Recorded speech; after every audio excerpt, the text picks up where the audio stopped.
My name is Vex Turan, former Strategic Intelligence Coordinator for the Korathi High Command. Notice I said former. That should tell you something right there, shouldn't it? I am one of the few survivors of what the galactic community now calls the Kane Incident. Though calling it an incident is like calling a supernova a small light show. The humans had been making noise in our sector for about 20 standard cycles when High Command finally decided to take notice. Not because they were impressive, mind you. Oh no, quite the opposite. They were amusing. Like watching children play with toys that could accidentally blow up in their faces. Commander Turan, Fleet Admiral Zorth, had said that day, his tentacles writhing with what I now realize was poorly concealed laughter, "What is your assessment of these humans?" I remember pulling up the holographic display, showing their pathetic little ships and their handful of colonized worlds. Sir, they pose no threat whatsoever. Their technology is primitive, their military tactics are predictable, and their diplomatic skills are laughable at best. How wrong I was. How catastrophically, monumentally wrong. The Korathi had been the dominant force in this arm of the galaxy for over 2,000 cycles. We had absorbed 47 different species into our empire, each one falling to our superior intellect, our advanced technology, and our unshakable belief in our own supremacy. The pattern was always the same: make contact, evaluate threats, issue ultimatum, absorb or eliminate. Humans seemed to fit perfectly into the absorb category. They had something we wanted, after all. Their homeworld, Earth, sat at a perfect strategic junction for our expansion into the next spiral arm. Plus, they showed remarkable adaptability for such a young species. They would make decent laborers once properly educated. The first mistake we made was sending Ambassador Crix to establish formal contact. Crix was old-school Korathi, believed in the traditional ways. Superiority through intimidation, compliance through fear. He had successfully negotiated the surrender of 12 species using his standard approach: arrive with overwhelming force, demand submission, wait for the inevitable capitulation. The humans did something none of those other species had ever done. They laughed. Not all of them, of course. Their governmental representatives maintained proper diplomatic decorum, even if they declined our generous offer to become a protectorate. But their media, their public communications, their entertainment broadcasts, they turned Crix into a joke. A meme, they called it. Within days, images of our distinguished ambassador were being shared across their global communication networks with amusing captions. Alien demands Earth surrender. Gets blocked on social media. Local squid thing very upset about humans having rights. We were being mocked by creatures who still used chemical propulsion to leave their own atmosphere. Sir, I reported to Admiral Zorth after reviewing the intelligence, the humans appear to have unique psychological profiles. They respond to threats with humor rather than fear. Humor? Zorth's 4 eyes blinked in sequence, a sign of confusion among our species. Explain. They make jokes about things that frighten them, sir. It appears to be a coping mechanism. They have turned Ambassador Crix into a source of entertainment. The Admiral's tentacles coiled tightly, a clear indication of displeasure. Entertaining? They find us entertaining? That was the moment everything started to go wrong, though we did not realize it at the time.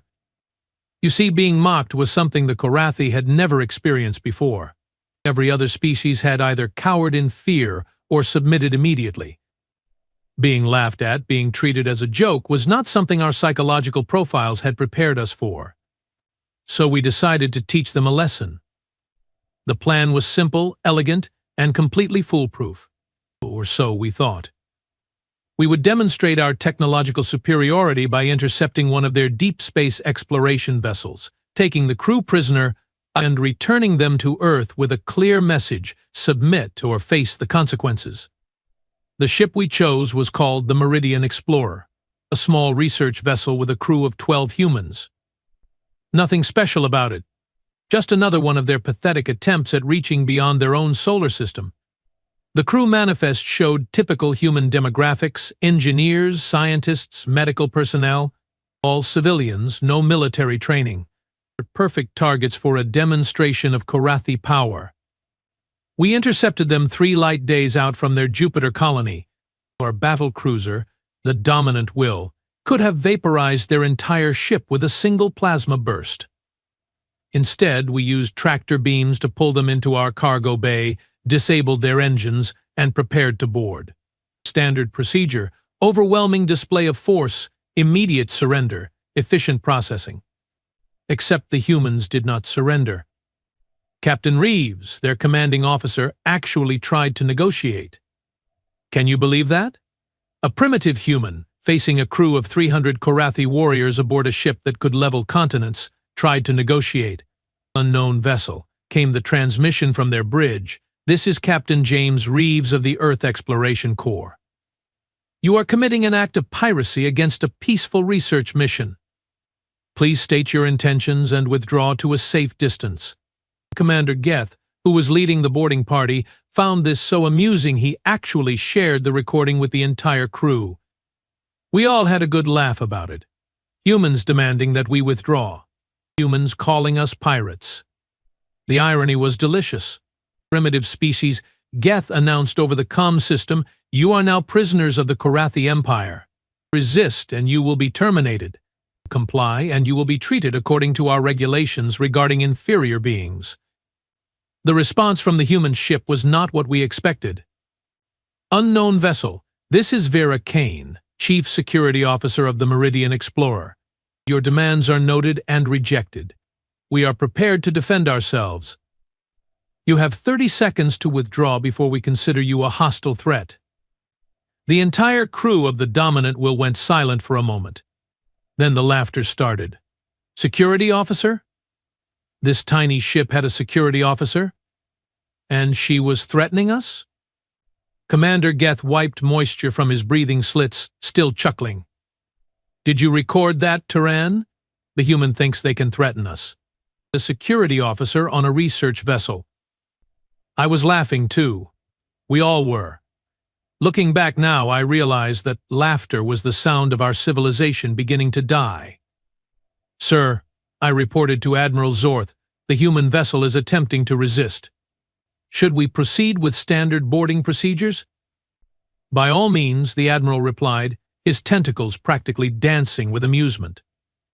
Let us see what their security officer can do against Korathi assault troops. So we boarded their ship, 12 humans. 12 against 300 Korathi. The first sign that something was wrong came when our advance team reported that the ship's internal layout did not match our scans. Corridors that should have led to the engine room led to storage compartments. Passages that appeared to be maintenance shafts opened into defensive positions. Somehow, in the few minutes since we had brought them aboard, the humans had reconfigured their ship's interior. Impossible, Commander Geth muttered, studying the tactical display. Their technology cannot accomplish such modifications so quickly. And, sir, came a report from Squad Leader Van, we are encountering unexpected resistance. The humans appear to have prepared defensive positions throughout the ship. Prepared defensive positions? How could they have prepared anything? We had given them no warning, no time to coordinate. Their ship had been pulled into our cargo bay and disabled within minutes. What kind of resistance? Geth demanded. There was a pause before Van responded, and when he did, his voice carried a note of confusion that sent a chill through the command center. Sir, they are using improvised weapons and tactics we have never encountered before. They appear to be fighting in a completely illogical manner. Illogical. That word would haunt us for the rest of our brief remaining existence. You see, the Korathi were masters of logic. Our entire military doctrine was based on logical principles, superior firepower, numerical advantage, technological dominance. We had studied every known form of combat in the galaxy, analyzed every tactical system, cataloged every strategic approach used by the 47 species we had conquered. But we had never encountered humans. The reports from our boarding teams grew increasingly bizarre as the operation continued. Humans were setting up crossfire positions in impossible locations. They were using their own ship's systems against us in ways that defied both physics and common sense. Somehow, they had turned their research equipment into weapons. Squad 3 reporting heavy casualties, sir. The humans have, sir. They have somehow weaponized their botanical lab. We are under attack by carnivorous plants. Squad 7 requesting immediate backup. The humans have barricaded themselves in engineering and are using the gravity generator too, sir. They have created localized gravity wells that are crushing our equipment. Squad 2 reporting strange phenomena in medical bay. The humans appear to have released some kind of airborne agent that is causing hallucinations among our troops. None of it made sense. Research equipment could not be weaponized so quickly.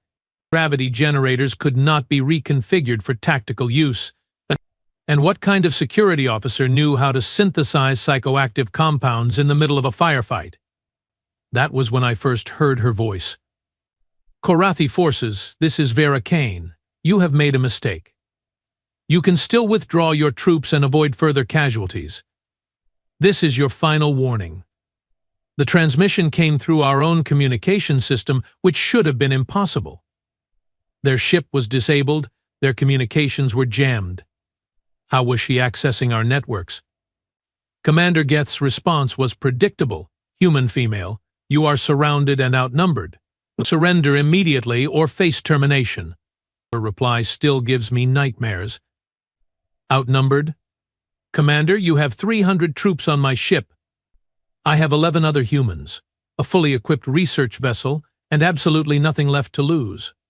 From where I am standing, you are the one who should be worried about the odds. Nothing left to lose. At the time, we thought she was simply displaying typical human irrationality. We had no idea that Vera Kane had just given us the most accurate threat assessment in galactic history. Because humans, we would soon learn, were not like other species. When other species were cornered, they surrendered. When other species faced impossible odds, they accepted defeat. When humans had nothing left to lose, they did something else entirely. They got creative. The first indication of just how creative came when Squad 5 reported that the ship's artificial gravity had been reversed in their section, causing their weapons to fall toward the ceiling and leaving them floating helplessly in mid-air while the humans, somehow unaffected, picked them off one by one. The second indication came when the ship's life support system began playing what the humans called death metal at volumes that caused permanent hearing damage to our troops. The third indication came when the ship's automated systems began announcing, in perfectly cheerful tones, the exact locations of our remaining forces to anyone listening. Attention passengers, Squad 4 is currently located in Corridor 7 Delta, approaching from the north. Please mind the plasma rifle fire and have a pleasant day. By this point, Commander Geth was no longer laughing. None of us were. What had started as an amusing demonstration of Korathi superiority had become something else entirely. Something unprecedented. We were losing. Not just tactically. Not just strategically. We were losing in ways that violated every principle of military science we had ever learned. Our superior numbers meant nothing when the humans could manipulate gravity to turn our own weight against us. Our advanced weapons were useless when the ship's own systems were actively working against us. Our tactical training was worthless when facing opponents who fought according to no known rules of engagement. Commander, I reported to Geth, trying to keep the panic out of my voice, perhaps we should consider withdrawing our forces and simply destroying the ship. His tentacles writhed in frustration. Negative. We need prisoners for the demonstration. The whole point was to show the humans that resistance is futile. Futile. Another word that would soon lose all meaning. The final nail in our collective coffin came when the remaining squads reported that they were being hunted. Not fought, not resisted. Hunted. The humans had somehow gained complete control of their ship's internal sensors and were using them to track our movements while remaining invisible to our equipment. Sir, came a terrified whisper from squad leader Kess, they are inside the walls. The humans are moving through maintenance shafts we cannot even detect. They appear and disappear like ghosts. Sir, I do not think they are entirely human anymore. Not entirely human. At the time, we dismissed this as combat stress affecting Kess's judgment. Now I know he was more right than he realized. You see, Vera Kane was not just a security officer. The intelligence files we had compiled on the human crew were accurate but incomplete. Kane was former military, yes. Special operations, yes. But what we had missed, what our analysis had failed to identify, was exactly what kind of special operations. Vera Kane was what humans called a ghost, the elite special forces trained specifically for impossible situations. Soldiers who specialized in turning disadvantages into advantages, in making something out of nothing, in winning when winning should have been impossible. And she had 11 other humans, a fully equipped research vessel, and absolutely nothing left to lose. The end came swiftly after that. One by one, our squads went silent. One by one, our troops simply vanished. Not killed, not captured. They just stopped reporting. By the time Commander Geth finally authorized full withdrawal, only 37 of our 300 assault troops made it back to the dominant will. The rest were gone, along with all their equipment, their weapons, and their recording devices. Gone where? We never found out. But as our remaining forces retreated to the safety of our battlecruiser, as we prepared to simply vaporize the human ship and pretend this disaster had never happened, Vera Kane sent us one final transmission. Korathi Command, this is Vera Kane. Your boarding action has failed. Your troops have been neutralized. Your superior technology has been proven inferior. Your empire has made an enemy it cannot defeat. This message will be transmitted to every human colony, every human ship, and every human organization in known space. We now know you can be beaten. We now know you are not invincible. We now know exactly how to fight you. The transmission ended, and for a moment the command center of the dominant will was completely silent. Then Admiral Zorth's voice crackled over the comm system, "Commander Geth, destroy that ship immediately." But when Geth tried to fire, nothing happened. The ship's weapons systems were offline. The engines were offline. Life support was offline. Everything was offline.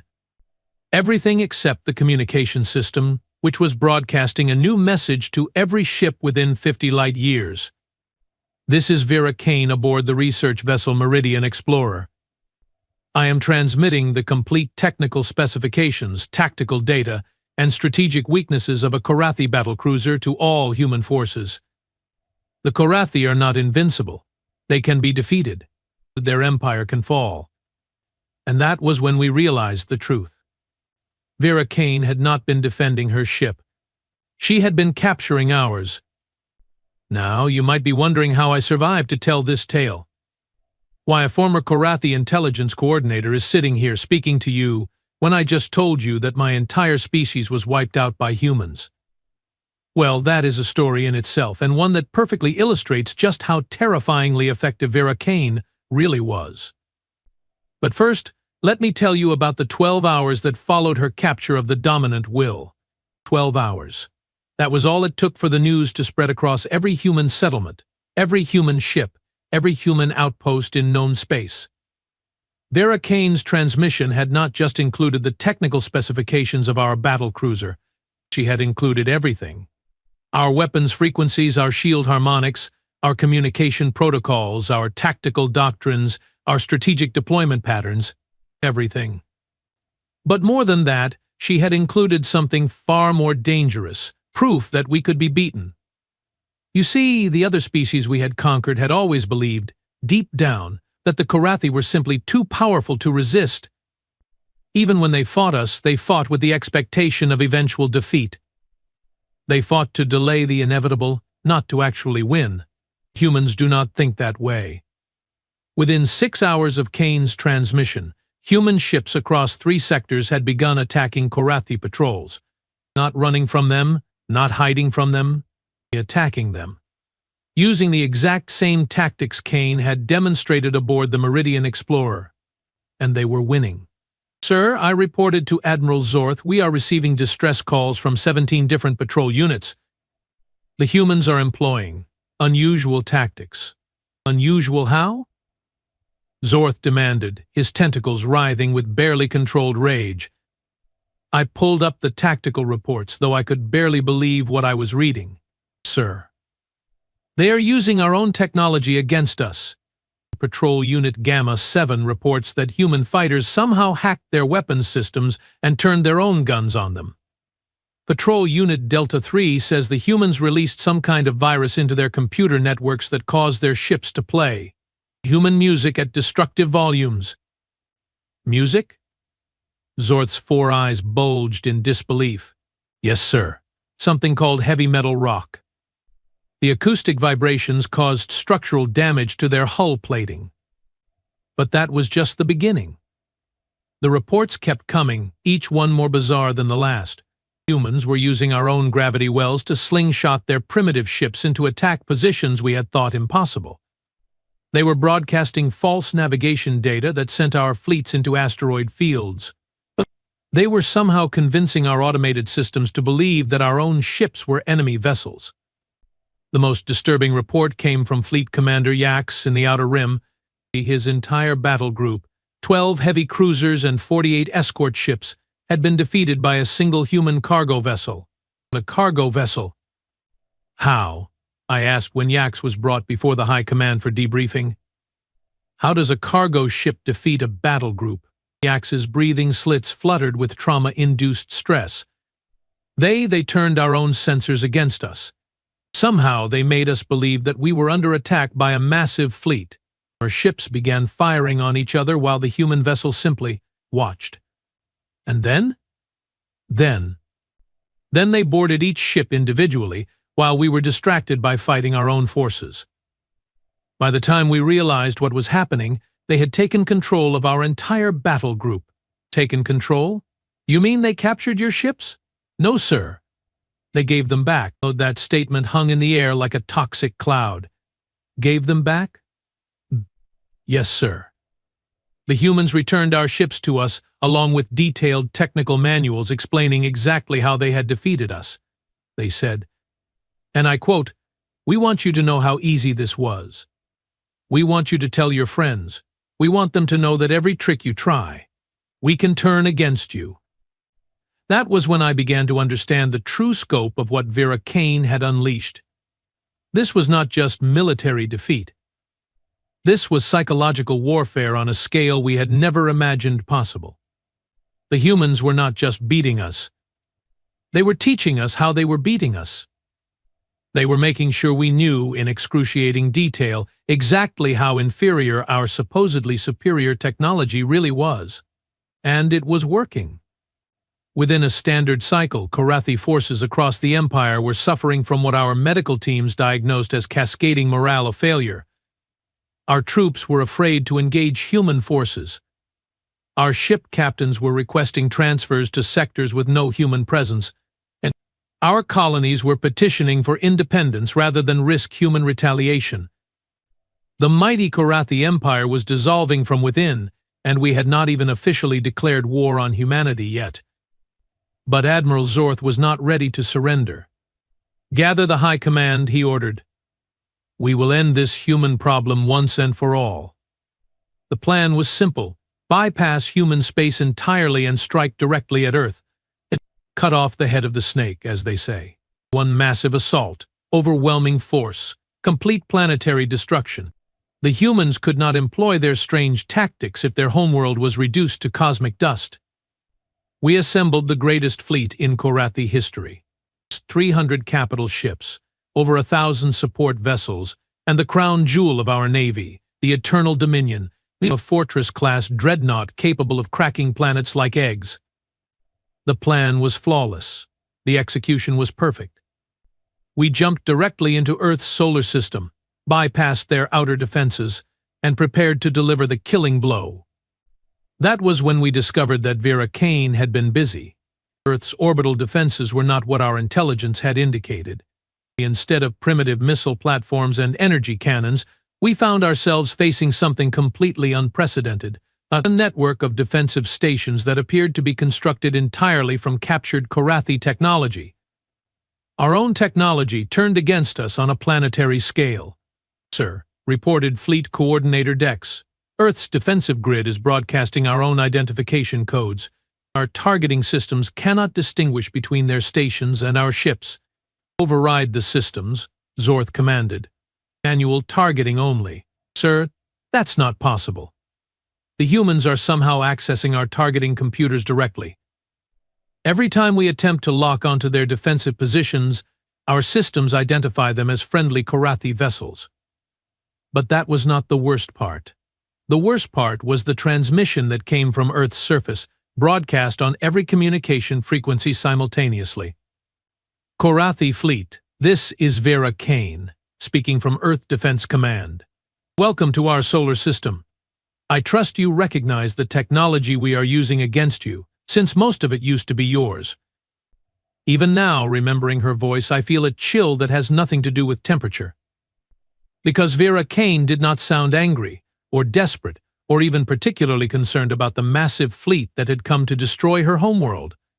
She sounded amused. Admiral Zorth, she continued, I believe we have met before. Well, not personally, but your intelligence coordinator Vex Turan has been sending us some fascinating reports about Korathi strategic planning. Thank you for that, by the way. Very helpful.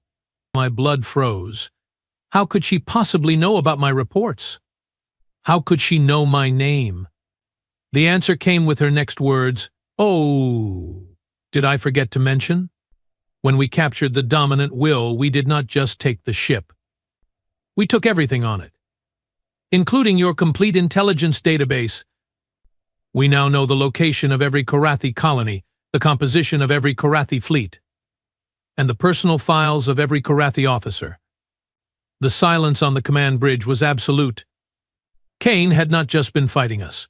She had been studying us, learning about us, preparing for this exact moment. But Dawn, not worry, she continued, and I swear I could hear the smile in her voice. We are not going to destroy your fleet. Ooh, that would be wasteful. Instead, we are going to give you a choice. A choice? What kind of choice could humans possibly offer to the greatest military force in galactic history? You can surrender your fleet to us, and we will allow your crews to return home safely. Or you can attempt to attack our planet, and we will demonstrate exactly why that would be a mistake. Admiral Zorth's response was predictable. Human female, you are outnumbered 300 to 1. Your primitive planet cannot stand against the might of the Korathi Empire. 300 to 1? Kane's laughter echoed across every ship in our fleet. Admiral, you are not fighting just me anymore. You are not even fighting just Earth. You are fighting every human colony, every human ship, every human organization in known space. And thanks to your intelligence database, we know exactly where each of your fleets is positioned. That was when the reports started coming in from across the Empire. Simultaneous attacks on Korathi positions in over 50 star systems. Every major fleet base, every strategic outpost, every critical supply depot was under assault by humans using Korathi technology. How? I whispered, staring at the tactical displays showing our empire burning. Kane answered as if she had heard me. How? Because you taught us, Coordinator Turan. Every time you attacked one of our ships, every time you captured one of our crews, every time you demonstrated your superiority, you were actually teaching us how your technology works, how your tactics function, how your empire operates. She paused, and when she spoke again, her voice carried a note of something I had never heard from a human before. Something that sounded almost like pity. You see, Admiral, you made a fundamental error in your assessment of humanity. You assumed that, because we are younger, we must be inferior. You assumed that because our technology is different, it must be primitive. You assumed that because we respond to threats with humor, we must not take them seriously. Another pause. You assumed that because we are human, we must be weak. That was when the Eternal Dominion, our greatest ship, our ultimate weapon, simply stopped working. Every system, every weapon, every defensive measure went offline simultaneously. Consider this a demonstration, Kane said. We have complete control of your flagship. We could destroy it, or we could send it back to Korathi space with a message. The choice is yours. Admiral Zorth's tentacles were coiled so tightly they had turned white. What do you want? What do we want? We want you to leave. All of you, every Korathi ship, every Korathi station, every Korathi colony in human space. Gone. And we want you to never come back. And if we refuse... The silence stretched for long moments before Kane replied. When she did, her voice carried an edge that made every Korathi in the fleet shiver. Admiral, you really do not want to find out what happens if you refuse. But Admiral Zorth was old-school Korathi. Pride was more important than survival. The Korathi Empire does not surrender to primitives. Very well, Kane said, and I could hear the resignation in her voice. You have made your choice. What happened next defied every law of physics I thought I knew. The eternal dominion, our mighty dreadnought, began to fold in on itself. Not destroyed, not exploded. Folded. As if space itself was being manipulated to compress the ship into an impossibly small point. Within minutes, our greatest vessel had been reduced to the size of a shuttlecraft. Still intact, still functional, but so small that its weapons could barely scratch the paint on a cargo container. This is what happens, Kane announced, when you underestimate humans. We do not just fight back. We rewrite the rules of engagement entirely. The rest of our fleet surrendered without firing a shot. But that was not the end. Oh no, that was just the beginning of the end. Because Vera Kane was not content with simply defeating us. She wanted to make sure we could never threaten anyone else again. Over the following cycles, human forces systematically dismantled the Korathi Empire. Not through conquest, not through occupation, but through something far more devastating. They made us irrelevant. Every Korathi colony that had been oppressing other species suddenly found those species armed with advanced human technology and detailed knowledge of Korathi weaknesses. Every Korathi trade route was disrupted by human ships that could appear and disappear at will. Every Korathi military installation found itself cut off from supplies and reinforcements by human forces that seemed to be everywhere at once. And through it all, Vera Kane sent regular transmissions to what remained of Korathi High Command. Not threats, not demands. Updates. Progress reports on the systematic dissolution of our empire. Hello again, Coordinator Turan, she would say, always addressing me personally.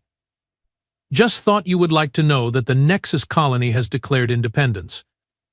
Apparently, they were not as happy under Korathi rule as your reports suggested. Funny how that works. Or, Turan, your fleet in the outer spiral has requested permission to surrender.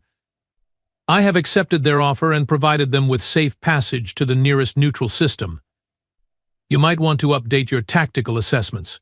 Or, High Turan, the species you conquered in the Delta sector have formed a coalition government. They asked me to thank you for keeping such detailed records of their original territories. Made the transition back to independence much smoother. Each transmission was a dagger in the heart of Korathi pride. Each update was proof that our mighty empire was crumbling like sand. And then one day the transmissions stopped. Not because Kane was gone, but because there was no longer a Korathi empire to send them to. The last of our colonies had either declared independence or been liberated by their former subjects. The last of our fleets had either surrendered or been converted to humanitarian missions under human oversight. The last of our military installations had been dismantled and their components distributed to the species we had oppressed. The Korathi Empire, which had ruled 300 star systems for 2,000 cycles, simply ceased to exist. And how did I survive? How am I here to tell you this story? Because Vera Kane saved me. Yes, you heard that correctly. The human who had single-handedly destroyed my entire civilization saved my life. It happened during the final dissolution of Korathi High Command, as our government collapsed and our military scattered, as our species faced the reality of becoming refugees in a galaxy we had once ruled.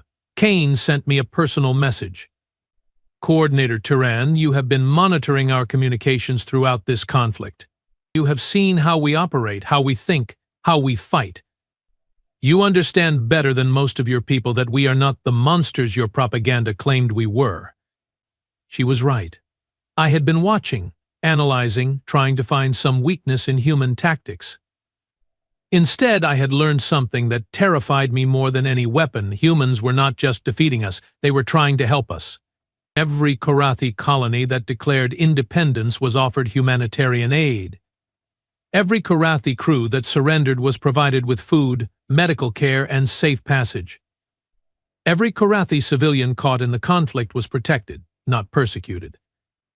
I have a proposition for you, Coordinator Kane continued. The galaxy is going to need someone who understands what went wrong here, someone who can explain to future civilizations how an empire can fall so completely, so quickly. Someone who can serve as a warning. A warning. That is what I became. The sole surviving member of Karathi High Command, kept alive to tell this story over and over again to anyone who will listen. Why? I asked her during our first face-to-face meeting. Why save me? Why keep me alive when my entire species chose to fight rather than surrender? Kane looked at me with those strange human eyes, and for the first time I saw something in them that was not amusement or determination or tactical calculation. I saw sadness. Because, Coordinator Turan, you were not the ones making the decisions. Yes, you served the Empire. Yes, you followed orders. But you were never the ones who chose to oppress other species, to conquer innocent worlds, to treat other beings as inferior. She paused, and when she spoke again, her voice was barely above a whisper. And because every time we intercepted your intelligence reports, every time we accessed your personal files, we saw the same thing, doubt. You questioned the Empire's methods. You worried about the morality of your actions. You tried, in small ways, to minimize the harm your people caused. I stared at her in shock. She had been reading my private files? My personal thoughts? We save the ones who can be saved, Coordinator. We save the ones who remember what it means to be better than their worst impulses. Oh, that was 3 cycles ago. Since then, I have traveled to over 100 worlds, speaking to governments, military academies, and diplomatic corps. Always telling the same story. Always delivering the same warning. Never underestimate humans. Never assume that different means inferior. And never forget that the species you dismiss as primitive might be the ones who destroy you. And never, ever, make the mistake of threatening someone who has nothing left to lose. Because if there is one thing I learned from watching Vera Kane dismantle the greatest empire in galactic history, it is this: humans do not just fight to win. They fight to make sure you never threaten anyone else again. That is why the Karathi no longer exist. Not because we were destroyed, but because we were made irrelevant. Not because we were conquered, but because we were taught that our way of thinking, our way of living, our way of ruling was simply wrong. And the teacher? A single human security officer who turned our greatest strength against us and showed the galaxy that even the mightiest empire can fall. Her name was Vera Kane. And she is why they no longer underestimate humans.